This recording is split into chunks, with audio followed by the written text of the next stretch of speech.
քաղաքական ասելիքը Վլադիմիր Պուտին մարդասպան, հա, գրել պահելով տեղ հասավ, թե ոչ։ Կարծում եմ տեղ հասավ, ընդ որում մեզ համար զարմանալիորեն արագ դրան արձագանքեց Լավրովի մամլոք հարտուղարը, մեզ անվանելով փոքրամասնություն,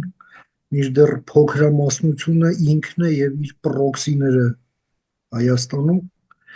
ինքը ուղղակի տեղյակ չի դրա մասին կամ տեղյակ չեն պահում, որ տրամադրությունները չընկնի։ USAID-ից մի քիչ փող էր մնացել, դրանով արեցիք այդ ակցիան, Մարիա Զախարովայի Ա, ականն է։ Այո, դա շատ կարևոր նկատառում էր, որով Տիկին Զախարովան փորձեց հակադարձել հայ, Հայաստանում իր շեֆի անցանկալի լինելու փաստին, այդ իրենք են, որ փողով հարազատ հորնել կծախեն,